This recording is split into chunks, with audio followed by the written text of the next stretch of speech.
When frost covers the ground and cold winds begin to howl, there are chilling tales that unfold under the winter moonlight.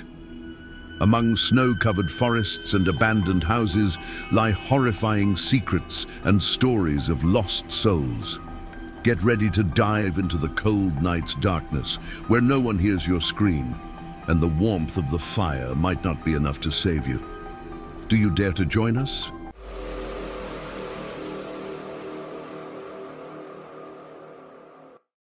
This happened during my school's winter break, the day after Christmas.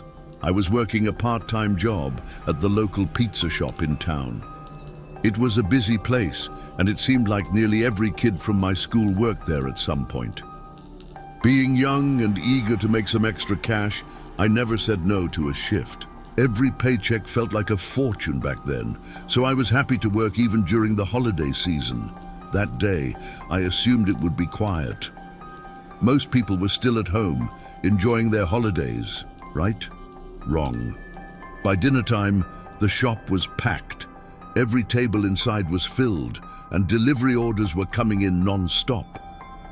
My role was usually to greet and seat customers, but when the rush hit, my manager asked me to start taking deliveries. I didn't mind. It was a chance to get out of the chaos and make some tips.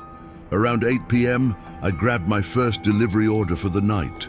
It was a quick drop-off, and I returned to the shop for the next one. This time, I was given a single pizza to deliver to a house about 20 minutes away. I grabbed the box, checked the address, and headed out. As I drove, I noticed how eerily quiet the roads were. There were no other cars, just the soft glow of streetlights illuminating the snow that gently fell. It was peaceful, but the silence felt heavy compared to the lively energy of the pizza shop.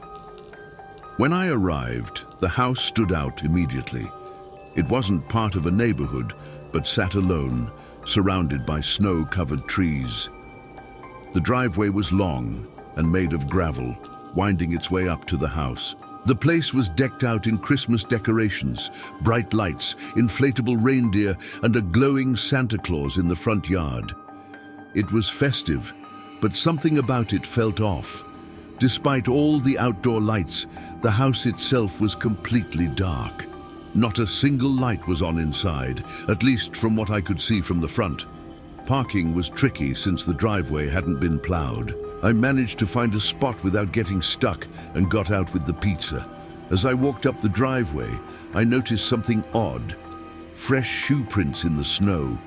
They led toward the house but didn't go to the front door. Instead, they veered off to the side of the porch. I paused for a moment, puzzled, but shrugged it off. It wasn't my business and I was freezing. I just wanted to drop off the pizza and get back to my car. I knocked on the door and waited. 30 seconds passed, then a minute. No answer. The only sound was the soft breeze and the faint rustling of snow falling from the trees. I knocked again, louder this time, hoping someone inside would hear me. Still nothing. I double-checked the receipt to confirm I had the right address. Everything matched. Frustrated and starting to shiver, I knocked a third time, harder than before. Surely someone was home. The shoe prints in the snow were fresh. They couldn't have gone far. After waiting a few more minutes with no response, I gave up. I turned around, retraced my steps to the car and got in. The cold had seeped into my bones by then, and all I wanted was to start the engine and get back to the warm, busy pizza shop. But when I tried to start the car, the engine stalled. I turned the key again and again, but it wouldn't budge. My frustration turned to panic as I realized I was stranded. Then I noticed something that made my heart skip a beat. A figure was standing outside the house near the porch. They were bundled up in heavy winter gear, with boots, a thick jacket, and snow pants. Their face was obscured by a scarf wrapped tightly around their head. I rolled down my window slightly and called out, "Hey, did you order the pizza? I've been knocking on your door for 5 minutes." I'd thought about calling roadside assistance just to be safe, but I didn't want to wait hours for someone to show up. My head was spinning with doubts. I told myself to just wait a little longer. That's when the loud knocking on my side window startled me. My heart skipped a beat as I looked up. There was a man standing there. He was bundled up in two thick jackets with a scarf covering most of his face, leaving just his eyes visible. His skin looked unnaturally pale, almost like he had been out in the cold for too long. I cracked the window down just enough to hear him, thinking maybe he was there to help too. But he didn't say anything. He just stared at me with cold, unblinking eyes. I tried to remain calm, hoping he would leave. I'm okay, I said, forcing a smile. I've got help on the way. They should be here any minute. Thank you, though. He didn't acknowledge me, just stood there, staring through the window. I felt a knot tighten in my stomach, my instincts screaming that something wasn't right. I was about to roll up the window when I heard a soft click. It took me a second to realize what had happened. He was trying to open the door. Before I could react, he pushed his arm through the crack in the window, unlatched the lock, and swung the door wide open. Panic hit me like a freight train. I tried to grab the door to push it closed, but he was too strong. His hands grabbed my arms, pulling me out of the car with terrifying force. I kicked and struggled, but he was much bigger than me. He was dragging me across the front seat, pulling me out into the snow. I screamed, but the wind seemed to swallow the sound, and there was no one around to hear it. My mind was racing, my heart pounding in my chest as I fought for my life. But he was overpowering me, pushing me further and further away from the road, into the dark, snowy woods. I felt my strength fading, the cold seeping into my bones, and I thought I was losing. Just then, headlights pierced the darkness, blinding both of us. A voice shouted from the road, "Hey, get away from her!" The man released me, stumbling backward into the woods, and then disappeared into the darkness. I was left there, dizzy, trembling, and gasping for breath. My body ached from the struggle, but I was alive. I had somehow made it. The man from the truck ran toward me, his jacket now wrapped around my shoulders, trying to keep me warm. He helped me back to the road, his voice shaking with concern. "Are you okay? I saw what was happening. I'm so sorry." I was too overwhelmed to respond. The rest of that night was a blur. The man called the police for me, and I gave my statement, still in shock. I don't know what would have happened if he hadn't stopped. If he hadn't gone out of his way to help me, I'm not sure I would be here today to tell my story.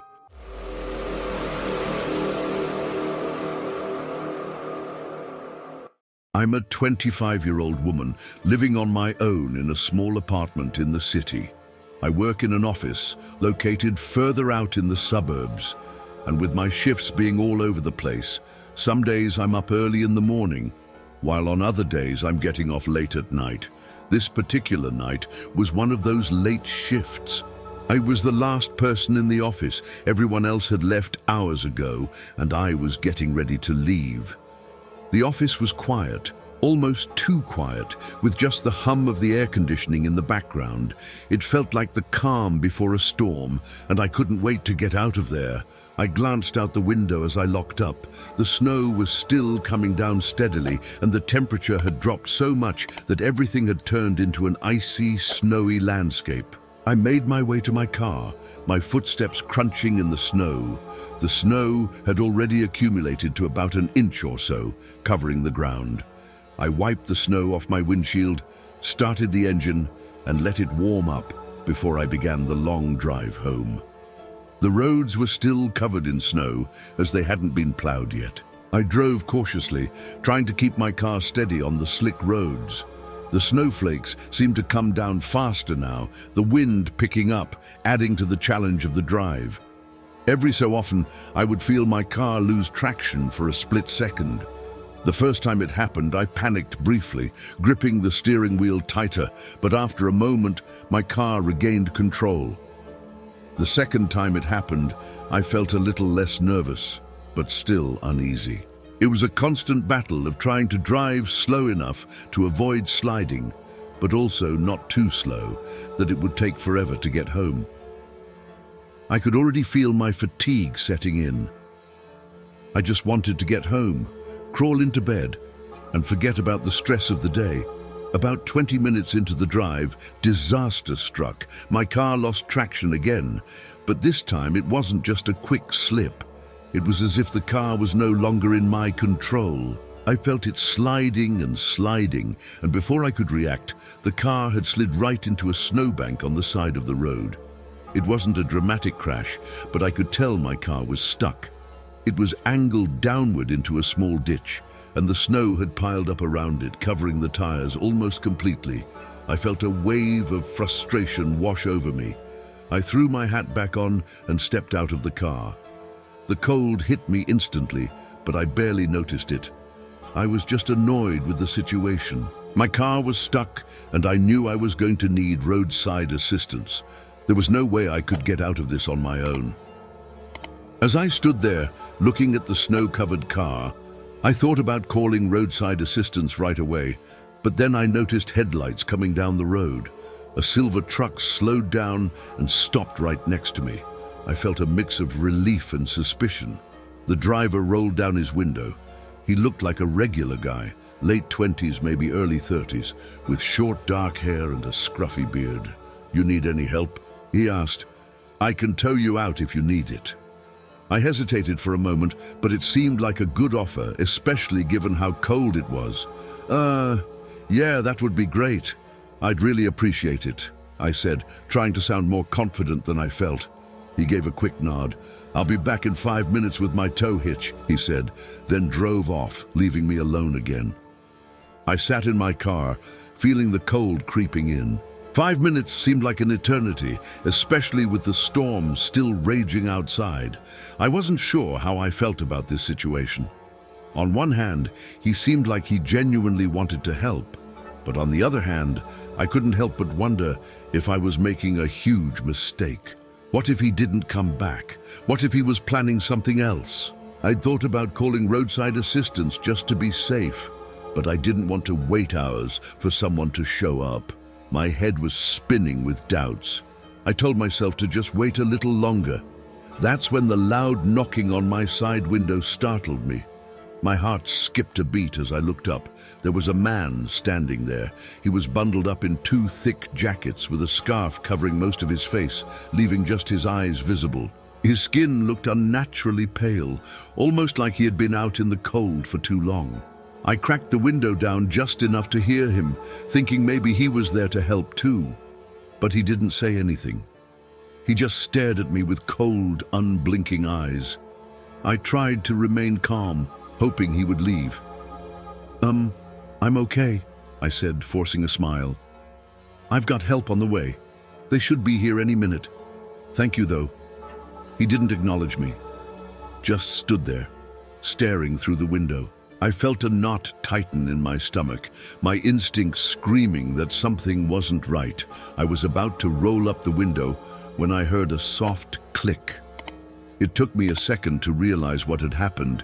He was trying to open the door. Before I could react, he pushed his arm through the crack in the window, unlatched the lock, and swung the door wide open. Panic hit me like a freight train. I tried to grab the door to push it closed, but he was too strong. His hands grabbed my arms, pulling me out of the car with terrifying force. I kicked and struggled, but he was much bigger than me. He was dragging me across the front seat, pulling me out into the snow. I screamed, but the wind seemed to swallow the sound, and there was no one around to hear it. My mind was racing, my heart pounding in my chest as I fought for my life. But he was overpowering me, pushing me further and further away from the road, into the dark, snowy woods. I felt my strength fading, the cold seeping into my bones, and I thought I was losing. Just then, headlights pierced the darkness, blinding both of us. A voice shouted from the road, "Hey, get away from her!" The man released me, stumbling backward into the woods, and then disappeared into the darkness. I was left there, dizzy, trembling, and gasping for breath. My body ached from the struggle, but I was alive. I had somehow made it. The man from the truck ran toward me, his jacket now wrapped around my shoulders, trying to keep me warm. He helped me back to the road, his voice shaking with concern. "Are you okay? I saw what was happening. I'm so sorry." I was too overwhelmed to respond. The rest of that night was a blur. The man called the police for me, and I gave my statement, still in shock. I don't know what would have happened if he hadn't stopped. If he hadn't gone out of his way to help me, I'm not sure I would be here today to tell my story.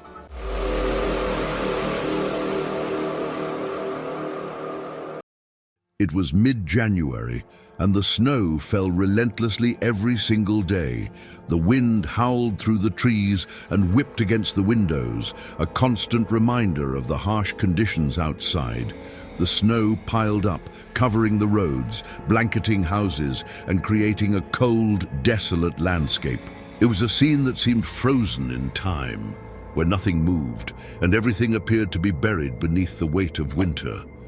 Venturing outside felt unbearable. Only something urgent could convince anyone to leave the warmth of their home. Fortunately, I worked from home, so I didn't have to deal with the brutal weather daily.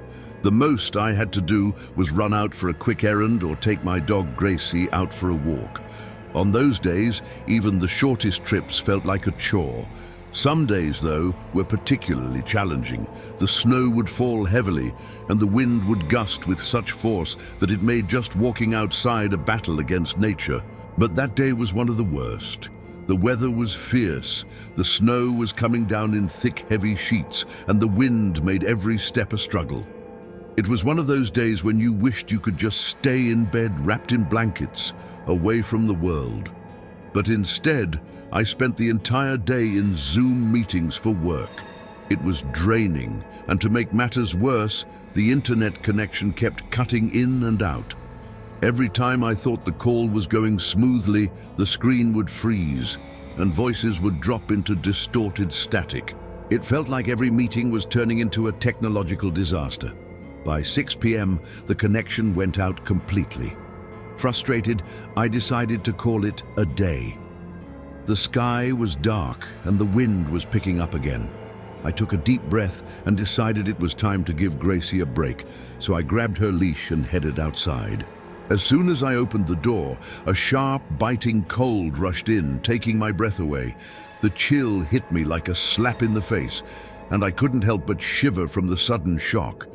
Gracie, eager to get outside, darted quickly down the porch steps, but as I stood there in the cold, something caught my eye. There, near the road, stood a figure. A man just standing there doing nothing. He wasn't moving, he wasn't looking around, he was just there, in the middle of this bitter storm. For a brief moment, I felt a surge of curiosity. What would someone be doing out in this kind of weather? But then, I shook off the thought. I had to focus on getting Gracie back inside, so I hurried her back into the house, quickly wiping the snow from her paws and shutting the door behind us. I settled on the couch under a cozy blanket, my mind still buzzing from the day's events. The news was on in the background as I tried to relax. The storm was still raging outside, the snow piling up in thick drifts against the windows. But I had to keep an eye on the forecast. Anything could happen in weather like this. As I sat there, Gracie suddenly perked up. Her ears were standing straight, her body rigid, and she started growling low, a sound that made the hair on the back of my neck stand up. I hadn't opened the curtains, so I couldn't see what was happening outside, but the tension in the air was palpable. I slowly stood up, my heart beating faster. Moving cautiously toward the door, I peeked through the peephole. There, standing on the porch, was the same man. He was pacing back and forth, his footprints marking a clear path in the thick snow, indicating he had been there for some time. I watched him, my breath caught in my throat. What was he doing? Why was he still out there? A few moments later, he walked toward the side of the house and disappeared from view. I stood there, my eyes fixed on the spot where he had been. I waited a while longer, but there was no sign of him returning. I thought maybe he had just been passing by, caught in the storm, but the uneasy feeling remained. When I finally went back to the couch, Gracie had stopped growling, but she was still on alert, her eyes scanning the room as if waiting for something. I tried to shake off the feeling of unease, telling myself everything was fine.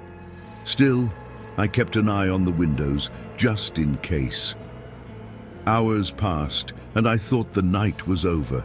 Around 10 p.m., I took Gracie out again before bed. The cold had intensified, and the snow kept falling heavier than before. The wind had died down slightly, but it was still unbearable out there. I couldn't imagine anyone being out in this weather willingly. Once inside, I went upstairs, got ready for bed, and crawled under the covers. I don't remember exactly when I drifted off to sleep, but I must have been just on the verge of it when I woke up to find Gracie standing at the bedroom door. Her posture was rigid, her ears straight up, and her tail was tucked between her legs. She was staring intently at the door, as if something was there, something she could sense, but I couldn't. I called her name softly, but she didn't respond. She just stood there, still as a statue. It was as if she was waiting for something, or someone. I felt a knot tighten in my stomach. I got out of bed, my feet cold against the floor, and made my way toward the door. Pressing my ear against it, I listened. Silence, nothing. I reached for the doorknob, and that's when I felt it. The door began to move. Someone was on the other side, trying to open it. My heart raced, I froze. My mind raced to figure out what to do next. Gracie's growls echoed in my ears as I quickly stepped back. I grabbed my phone, dialing emergency services, my hands shaking. As I spoke with the dispatcher, I heard nothing on the other side. No further movements, no sounds of a struggle. The silence was almost more terrifying than the noise could have been. Whoever had been trying to get in had stopped. I waited, my breath shallow, my eyes darting to every shadow. Minutes felt like hours as I waited for the police to arrive. Finally, they did. And when they entered the house, they found the front door wide open. Footprints covered the hallway floor, leading to nowhere in particular, but it was clear that the person had been inside. There was no sign of theft or forced entry, but it was obvious that someone had been there watching, waiting. The officers searched the house and found nothing else of note, but that night marked a turning point for me. If it hadn't been for Gracie's alertness, I don't know what could have happened. I couldn't shake the feeling that I had been watched and that someone had been so close, just out of sight. The storm outside continued to rage, but inside I was left with an overwhelming sense of unease.